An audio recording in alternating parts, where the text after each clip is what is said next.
Hola, hola, bienvenidos, muy buenas tardes a todos. Muchas gracias por conectarse, la verdad que para mí es un orgullo y un honor terrible tenerlos a todos ustedes ya desde el primer minutito. Veo cómo se van sumando. Acá me marca que no solamente hay gente de Argentina, hay gente de Ecuador, hay gente de Chile, de Miami, hay gente de Perú también. Bueno, saludos a todos ellos y hoy la idea es de juntarnos un ratito para hablar de lo que nos está pasando, esto de la crisis, cómo cada uno de nosotros lo vive de una forma completamente diferente. En algunos casos hay personas que los están pasando conviviendo con gente que quizás no estaba acostumbrado a mirarse las caras las 24 horas, otros quizás los están pasando solitos, otros con incertidumbre, otros con aburrimiento.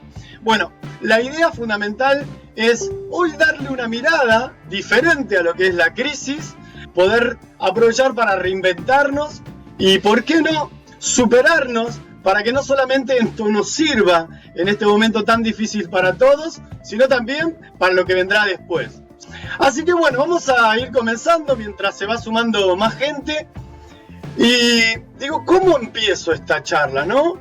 Así que, en virtud de todo lo que estamos escuchando por televisión, lo que vemos en las redes sociales, creo que si hay una palabra que se repite una y otra vez, es la palabra crisis. Crisis sanitaria, crisis económicas.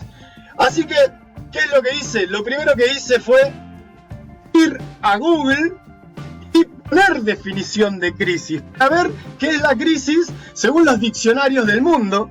Y hay dos palabras que me resonaron un montón, ¿no? Por un lado, la palabra cambio, y por el otro, mutación, ¿no? O sea que la palabra crisis uno siempre la ve como algo negativo, y en realidad la crisis no es otra cosa más que un cambio, una mudanza, una mutación, algo que pasa de un estado a otro.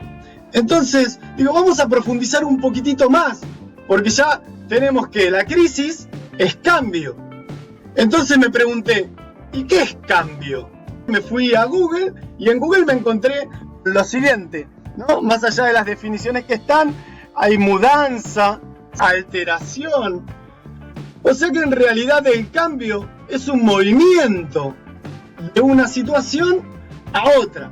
Esto ya nos deja mucho más en claro que en este caso podríamos decir, si la crisis es un cambio y el cambio es movimiento, la pregunta es, ¿esto es bueno o es malo? ¿La crisis es buena o es mala? Y obviamente que si yo le pregunto a un montón de gente si la crisis es buena o es mala, todo el mundo me va a decir que es malo. A mí déjame como estoy, yo no quiero cambios repentinos. Veníamos tan bien, hay gente que venía creciendo, gente que tenía un poquito de paz en esta circunstancia y de pronto todo cambió. Bien, lo primero que tenemos que dejar muy bien en claro es que la crisis no es ni buena ni mala, es un evento neutro. Y es cada uno de nosotros el que le asigna en cierta medida un contexto positivo o negativo, ¿no?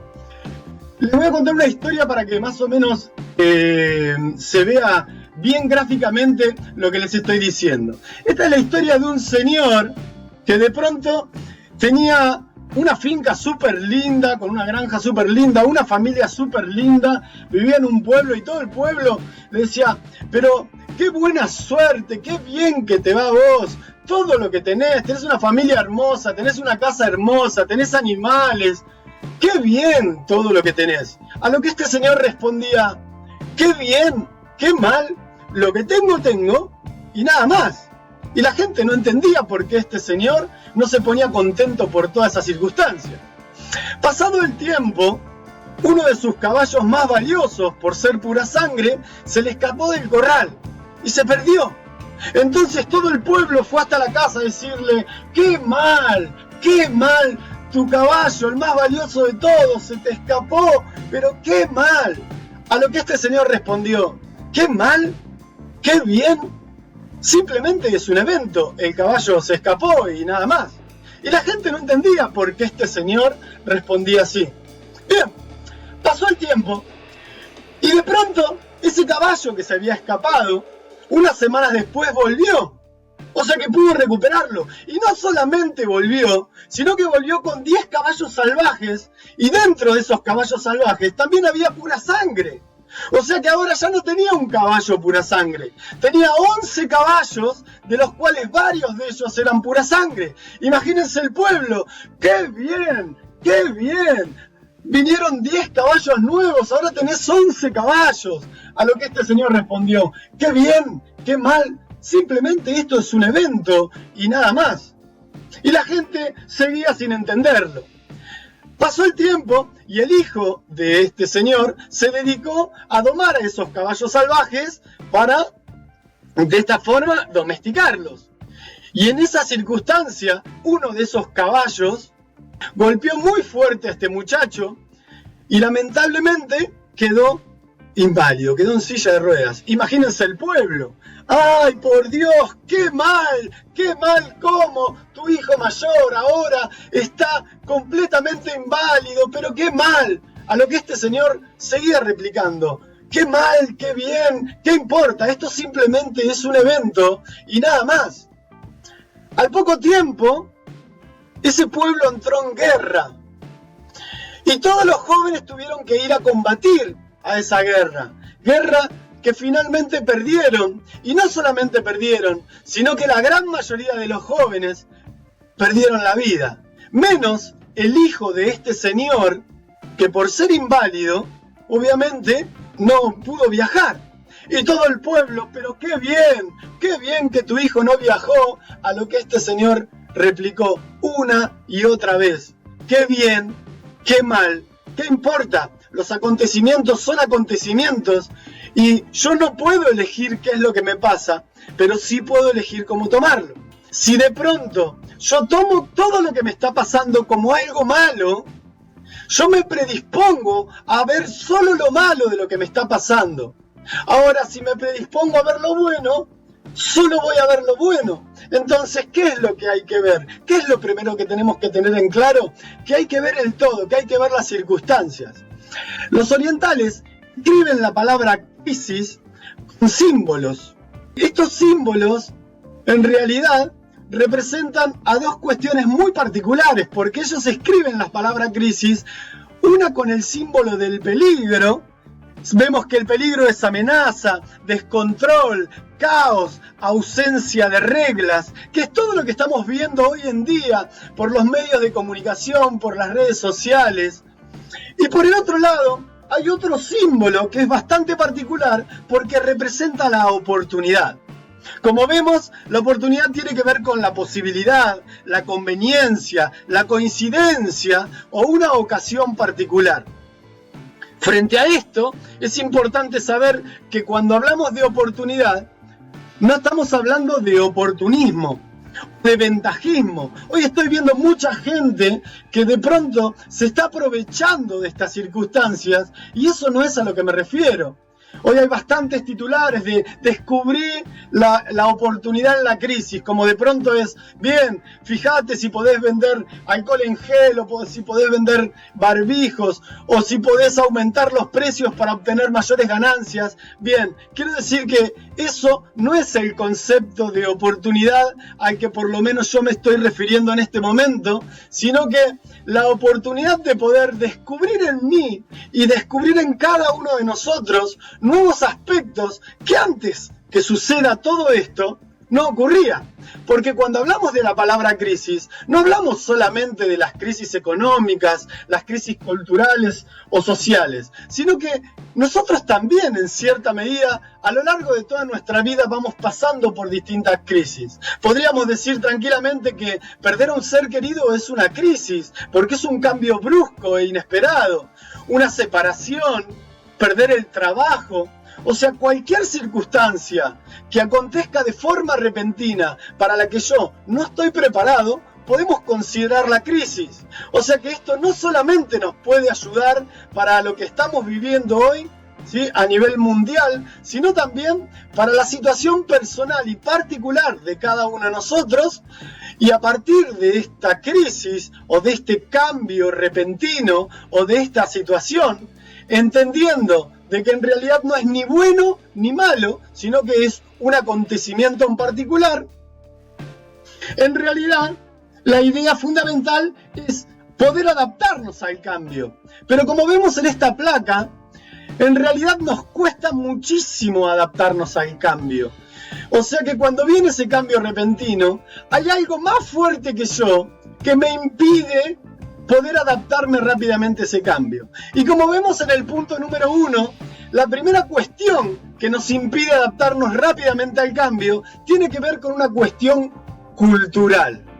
Cuando hablamos de una cuestión cultural, es porque a lo largo de toda nuestra vida, nosotros lo que buscamos es la estabilidad. De hecho, desde chiquito nos dicen, ¿no? Tenés que buscarte la posibilidad de tener un trabajo estable, conseguir una pareja estable, en una familia estable y tener un ingreso estable que te permita tener una vida estable. Ahora, como estamos viendo, a lo largo de la historia de la humanidad, la estabilidad no existe. O sea, no hay un solo momento en la historia de la humanidad en donde haya una plena estabilidad. El universo mismo es inestable. El clima es inestable. Entonces, acá viene la pregunta. Esta cuestión de estar constantemente buscando la estabilidad en una situación en la cual la vida misma es inestable, hace que muchas veces nosotros nos sintamos frustrados. Y esa frustración, ese miedo a equivocarnos que nosotros tenemos, hace que tratemos de quedarnos en el lugar donde estamos, ¿sí? Esa famosa zona conocida, la zona de confort, a tal punto que nosotros mismos, los seres humanos, hemos creado una frase que dice: más vale malo conocido que bueno por conocer. Y después tenemos otra cuestión, en este caso hablábamos acá, que es la resistencia al cambio natural, propia del duelo, ¿no?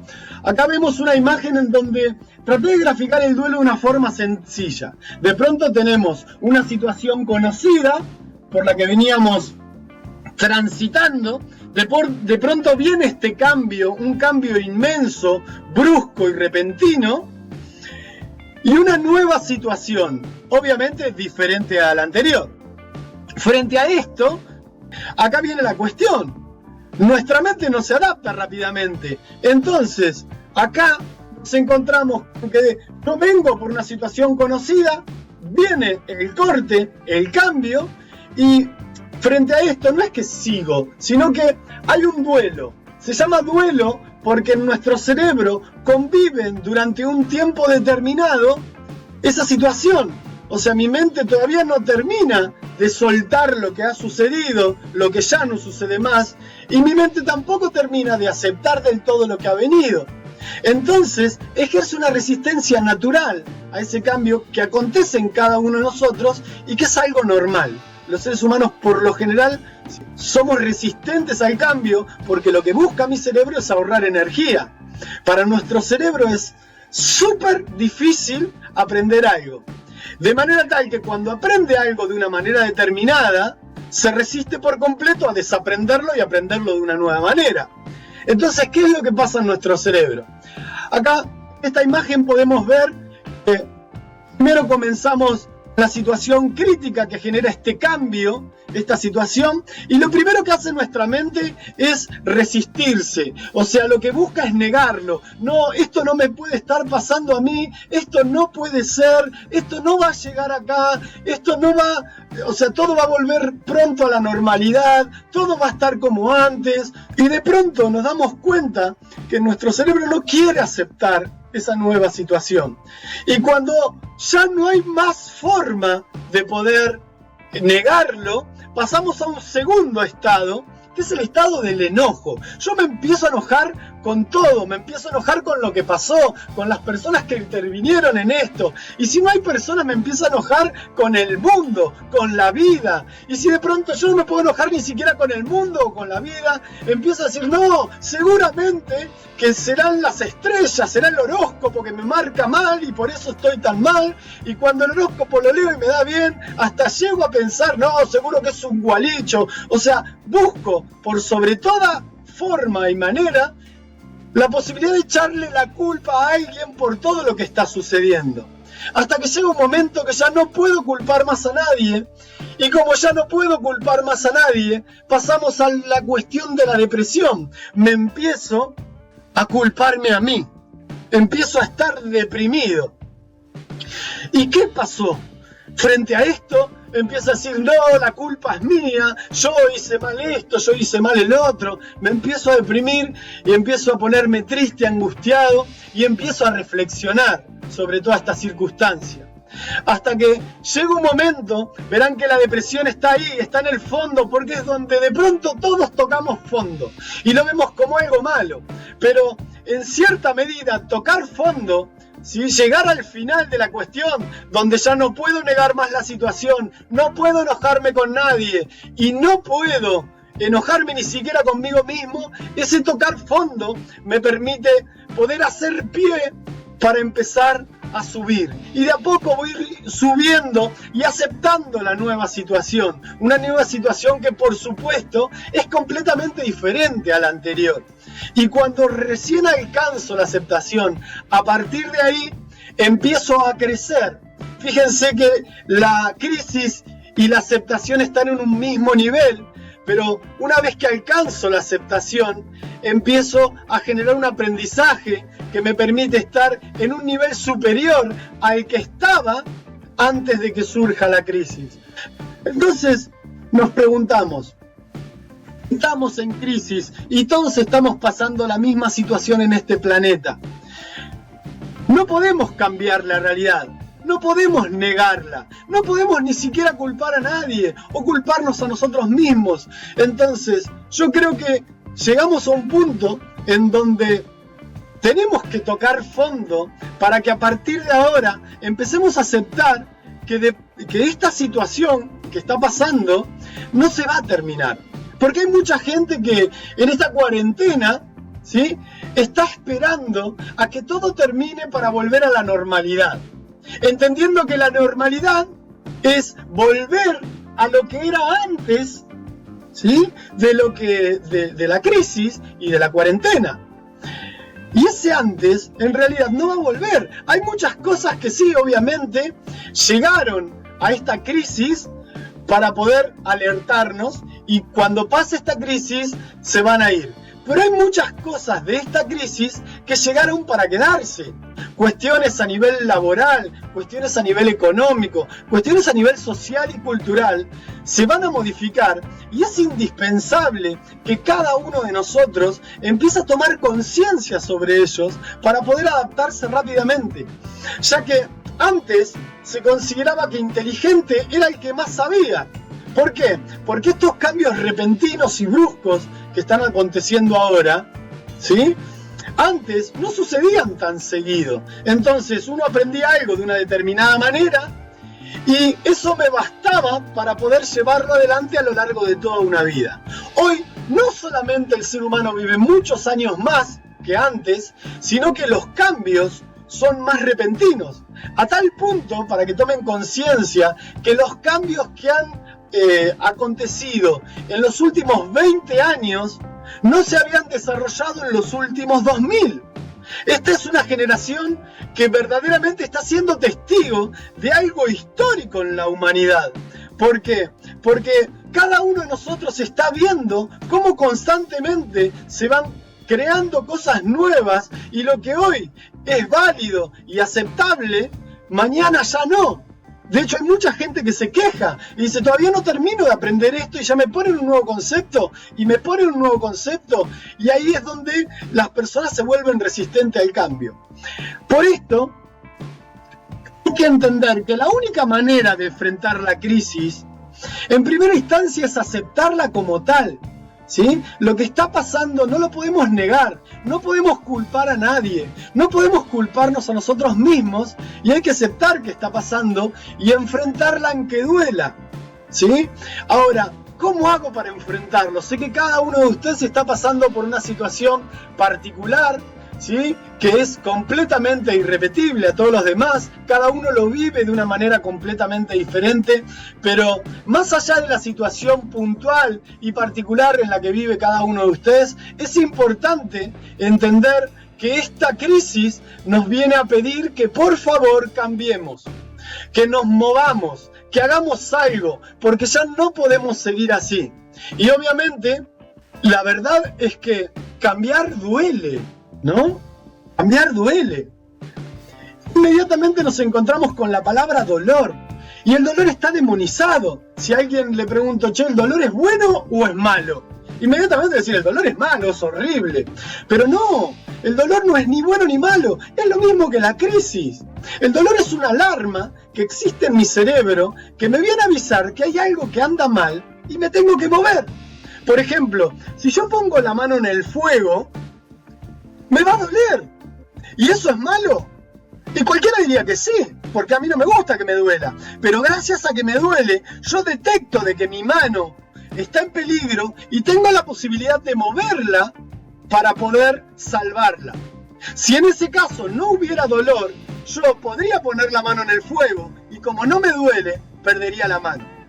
Entonces, si crisis es cambio y cambio es movimiento, lo que tenemos que entender es que tenemos que empezar a movernos. Es que no podemos esperar a que termine esta cuarentena para ver qué pasa. Ya mismo tenemos que empezar a generar ese cambio interno y estar preparado actitudinalmente para lo que venga. Obviamente, y si me preguntan, y Pablo, ¿qué es lo que se viene? La verdad es que yo no sé qué es lo que se viene. Lo que sí tengo bien en claro es que estoy preparado para ello. Estoy preparado para adaptarme. Porque voy a buscar la posibilidad de, al adaptarme, encontrar esa cuestión de reinventarme constantemente, ¿sí? Fíjense que esta frase que lo deja muy bien en claro, ¿no? Hay gente que muere a los 30 y deja de existir a los 80. ¿Saben por qué? Uno muere cuando deja de luchar, uno muere cuando deja de soñar, uno muere cuando se da por vencido. Uno muere cuando se resigna. Uno muere cuando deja de vivir y comienza a sobrevivir. Ahora, si analizamos esto, ¿cuánta gente desde hace mucho tiempo vive como un zombie? En donde no se supera absolutamente en nada, en donde cada uno de sus días se repite una y otra vez, y da lo mismo si es lunes, si es miércoles, si es sábado, se repiten una y otra vez la rutina. Ahora mi pregunta es, ¿eso es vivir? Vivir es simplemente resignarse, es durar en el tiempo. Entonces, cuando nosotros analizamos la palabra crisis, también podríamos relacionarla con la palabra problema, en donde el problema también está demonizado.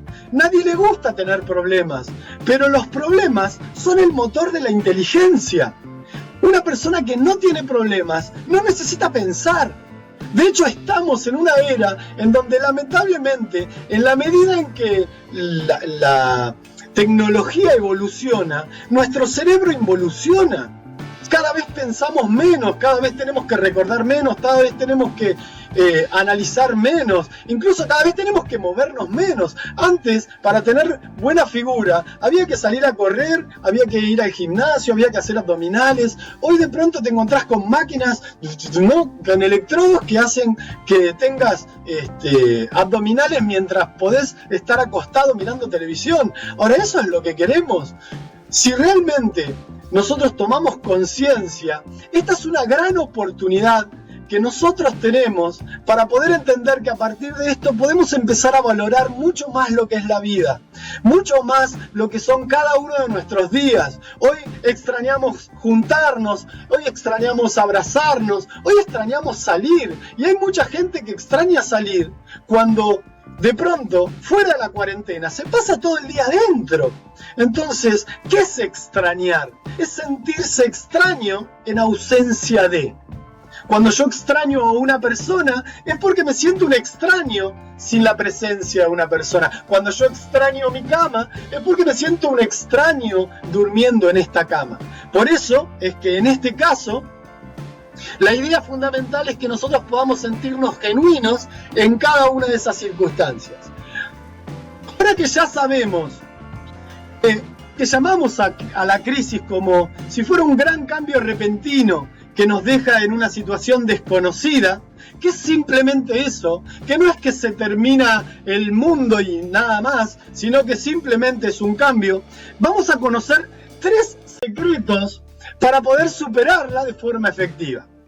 Y me gustó poder llamarlos secretos porque en realidad son cosas que no nos enseñan en ningún lado. Son cosas que no nos enseñaron en casa, son cosas que no nos enseñaron en la escuela, ni en la secundaria, ni en la universidad, ni en ningún trabajo. Y mi pregunta es, ¿por qué siendo tan importante? Así que, abocado a eso, lo que vamos a hacer es ver cuáles son estos 3 puntos que me encantaría tengan en cuenta a partir del día de hoy para que este cambio brusco y repentino por el que estamos viviendo represente para cada uno de nosotros la oportunidad de reinventarse y tener una vida mucho mejor a partir de lo que está saliendo, ¿no?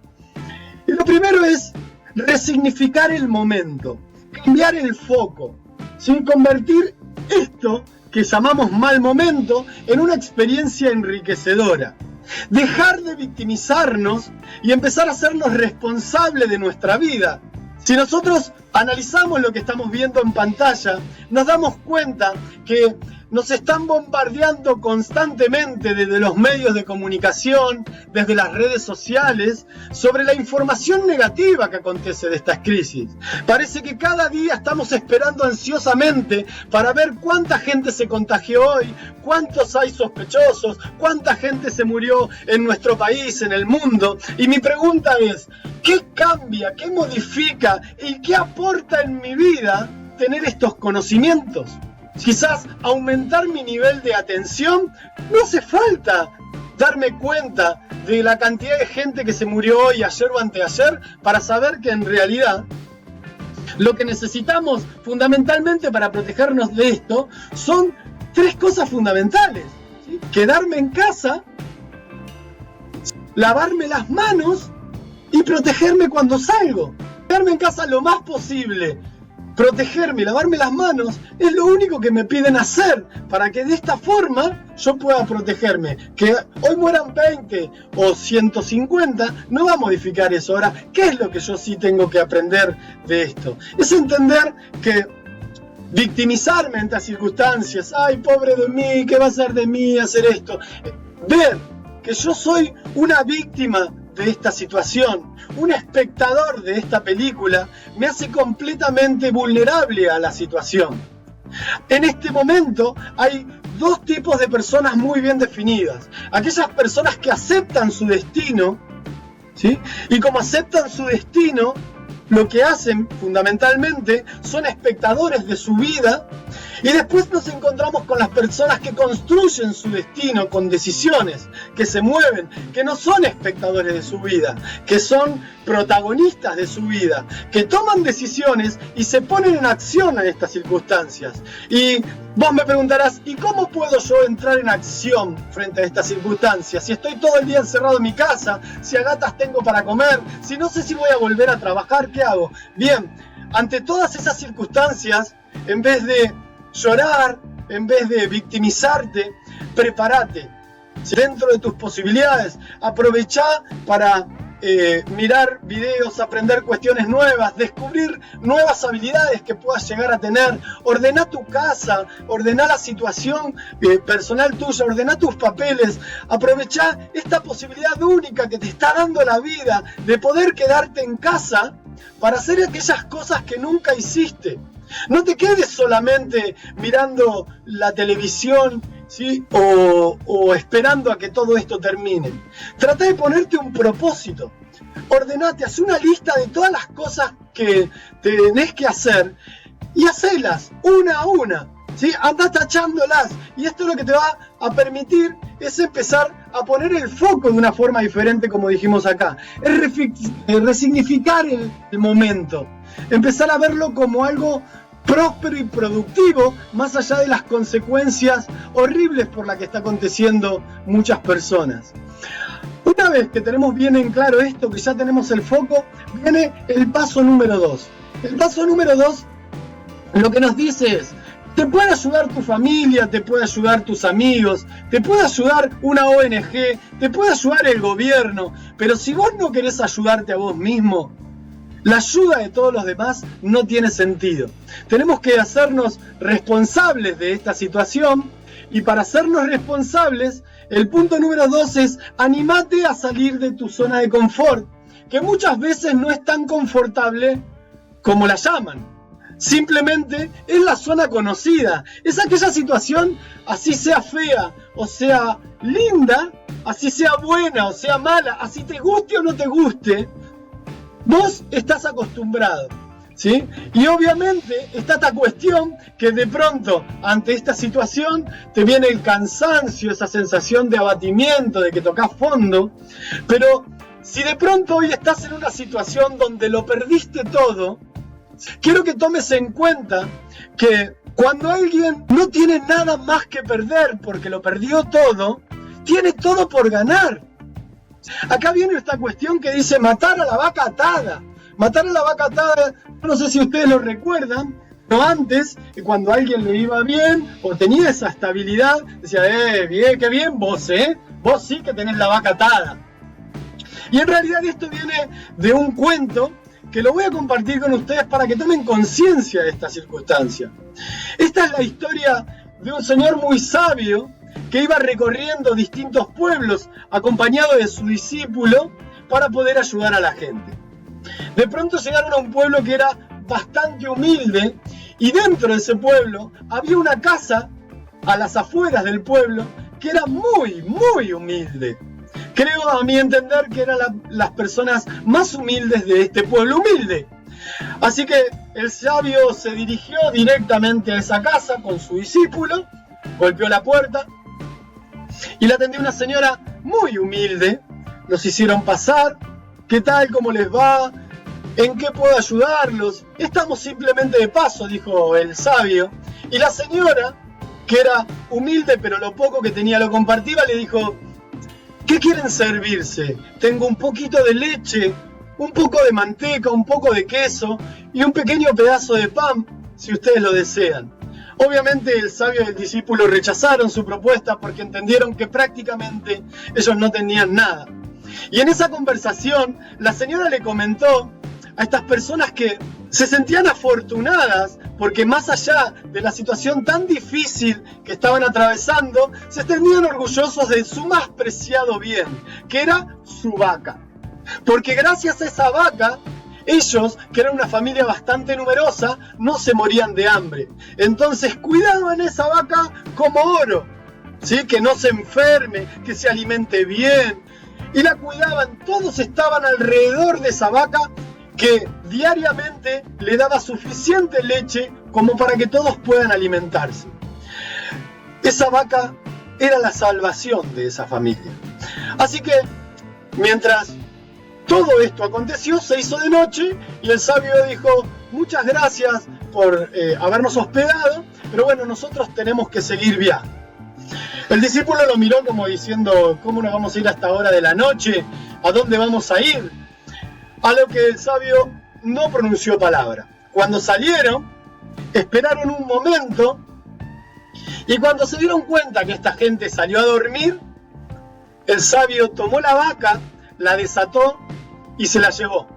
Caminaron kilómetros y kilómetros en medio de la noche, hasta llegar a un barranco. Y cuando llegaron a ese barranco, el sabio empujó la vaca y la vaca cayó. El discípulo no podía creer lo que estaba viendo. Cómo su máximo referente acababa de hacer tal crueldad. No solamente haber matado a un animal, sino haber dejado a esa pobre familia sin nada, sin su preciado tesoro. El sabio, simplemente como todo sabio que no enseña con palabras sino con hechos, dijo: ya lo verás. Y continuaron su camino por distintos pueblos. Y pasó el tiempo. Pasaron los meses, pasaron los años, y de pronto el sabio y su discípulo volvieron a pasar por este pueblo y se encontraron que en el lugar donde estaba la muy humilde casa, había una casa mucho más linda y mucho más grande. Ahí es donde el discípulo dijo, y claro, esta gente murió de hambre o se tuvo que ir porque lo perdió todo. Tuvieron que vender por 2 centavos su pequeño terreno y lo tomó otra gente mucho más próspera y generaron esto. Así que golpearon la puerta y para sorpresa del discípulo, era la misma señora. La misma señora de aquella humilde casa, pero en este caso vestía mucho mejor y se la veía mucho mejor. Entonces los invitó a pasar nuevamente y les dijo, ¿qué quieren comer? Tengo carne, tengo pescado, tengo cualquier tipo de verdura, pan, fruta. La verdad es que el discípulo no entendía nada. Así que simplemente mantuvo silencio y escuchó la conversación. Y la señora contó que justo el mismo día que ustedes nos visitaron, sufrimos una gran desgracia. Alguien que no sabemos quién nos robó la vaca. Imagínense la desesperación. Lo único que teníamos, nuestro más preciado tesoro, había desaparecido. No sabíamos qué hacer.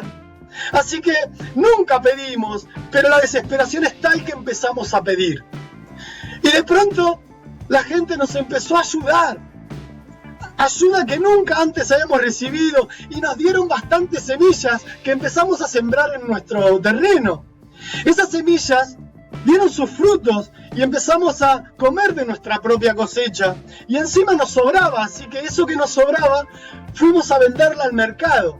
Con el dinero que hemos ganado en el mercado compramos más semillas y empezamos a comprar unos pequeños animales, primero algunas pequeñas gallinas para que den huevos, luego algún chancho, pudimos recuperar una nueva vaca que a su vez dio terneritos y eso nos permitió tener más mercadería para poder llevar al mercado, lo que nos dio la posibilidad de tener mayores ingresos, poder arreglar la casa y acá estamos con la Ford Ranger ahí estacionada en la puerta, ¿no? Y acá está la cuestión. Muchas veces nosotros pensamos que cuando viene un desastre, cuando tocamos fondo, cuando perdemos lo último que tenemos, todo se acaba.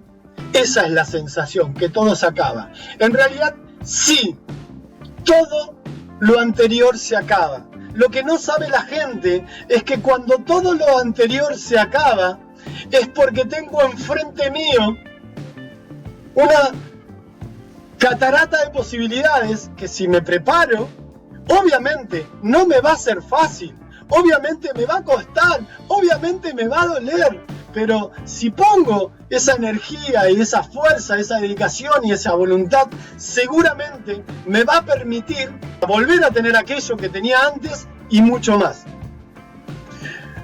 Ahora, es el punto número 3, que es romper los viejos paradigmas o las creencias limitantes, aquellas cuestiones o mandatos familiares o mandatos culturales que durante mucho tiempo nos viene taladrando la cabeza de que solamente nos animemos a hacer aquellas cosas a las que conocemos. Muchas veces, no sé si ustedes habrán escuchado la maldita frase, porque para mí es maldita: si vas a hacer algo, hacelo bien, si no, no lo hagas. Si vas a hacer algo, hacelo bien, si no, no lo hagas.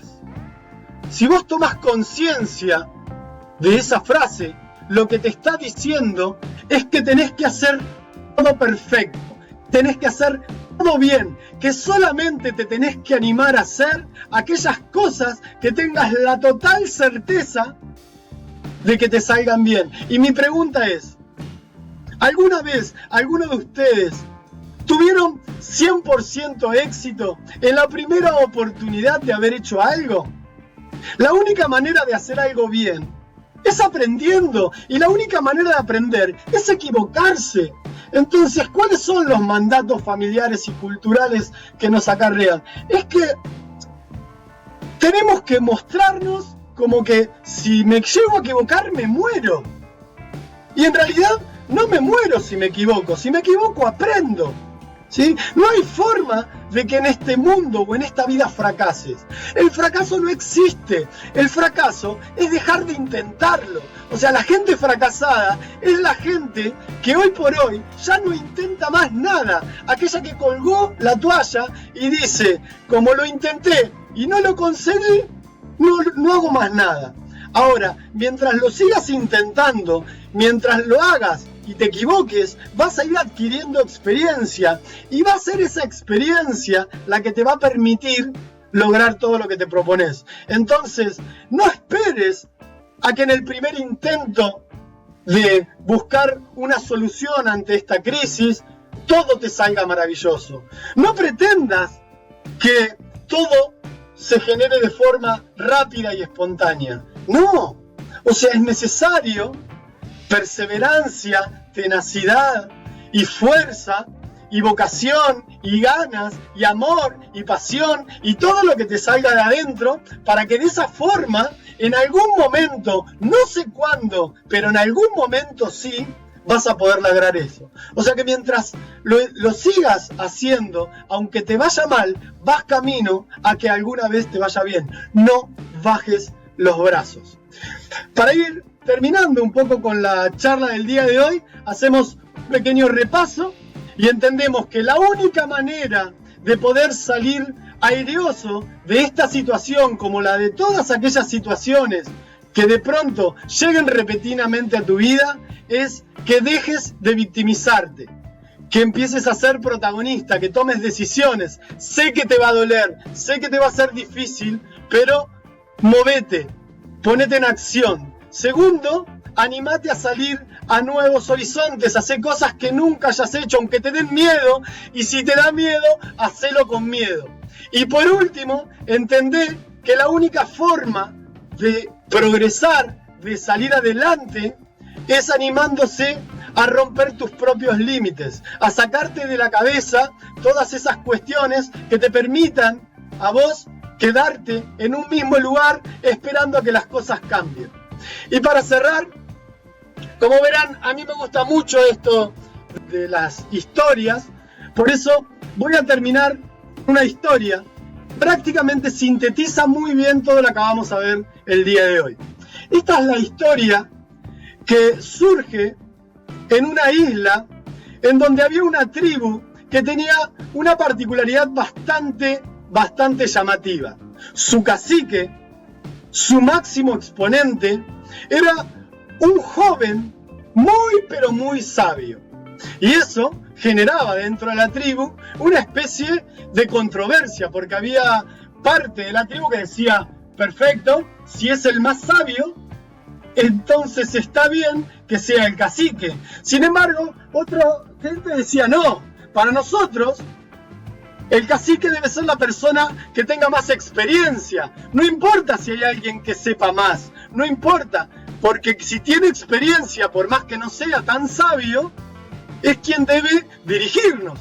Entonces, obviamente, las personas que no estaban de acuerdo con estas circunstancias de tener un cacique joven y muy sabio, buscaban constantemente la manera de destituirlo para poder poner a su cacique anciano y con experiencia. Y buscaron las mil y una formas y nunca funcionó.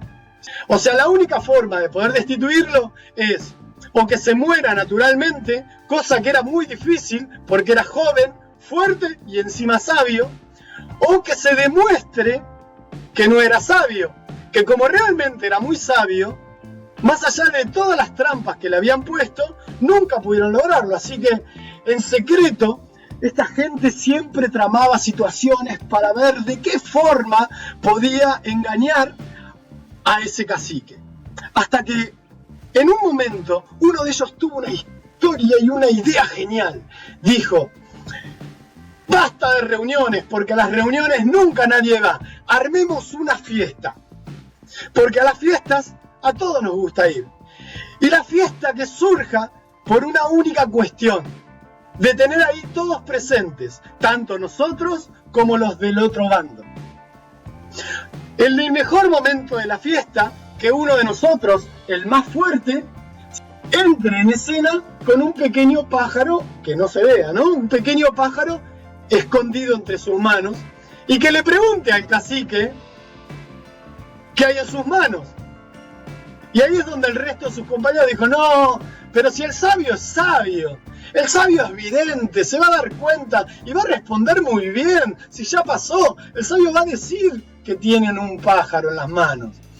Ya sé, dijo el que tuvo la idea, pero esa no es la trampa viene después.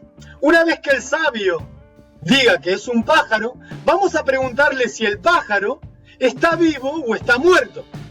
Entonces, si el cacique, por su sabiduría, si dice que está muerto, que el pájaro vuele, y está. Y si dice que está vivo, que lo ahogue en el momento rápidamente, que el pájaro caiga al piso, y ahí, diga lo que diga, responda lo que responda, el cacique se va a equivocar, y ahí es donde nosotros podemos demostrar de que el sabio no es tan sabio y poder poner a nuestro cacique. Bueno, perfecto. Empezaron a organizar absolutamente todo, ¿sí? Hicieron las invitaciones, armaron un fiestón bárbaro, o sea, le pusieron barras con tragos tropicales, los Totora en vivo, era flor de fiestón. Y en un momento, en el mejor momento de la fiesta, se para la música. Y todo el mundo, ¿qué pasó? Y de atrás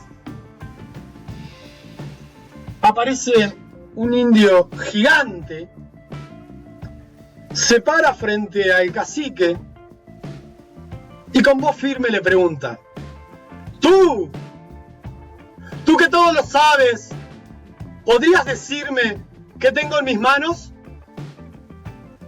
El cacique bajó su mirada, reflexionó un momento, miró a su tribu, tal como yo ahora los miro a ustedes, y respondió con sus sabias palabras. Su respuesta fue, lo que tú tienes en tus manos es un pájaro, un hermoso colibrí azul. Inmediatamente, toda la gente que estaba del lado del cacique, alucinada, ole, casi, ¿no? O sea, no lo podían creer. Y todos los de acá expectantes porque sabían que en realidad la trampa no era esa. Entonces, nuevamente insistió el indio y dijo, muy bien, efectivamente lo que tengo en mis manos es un pájaro y efectivamente es un colibrí azul. Ahora, ¿tú podrías decirme si el pájaro que tengo en mis manos está vivo o está muerto? Otra vez el sabio bajó su mirada, reflexionó,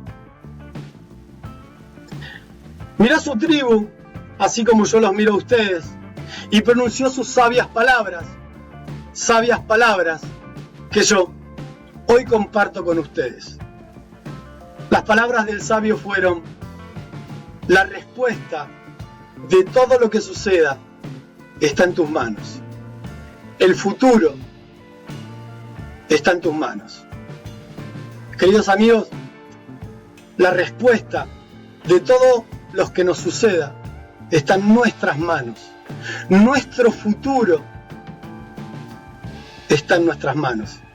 Muchísimas gracias y seguramente nos estamos viendo la semana que viene para tratar algún otro tema que sea de interés y pueda ayudar a toda esa gente que tiene ganas de salir adelante a pesar de todo. Muchísimas gracias.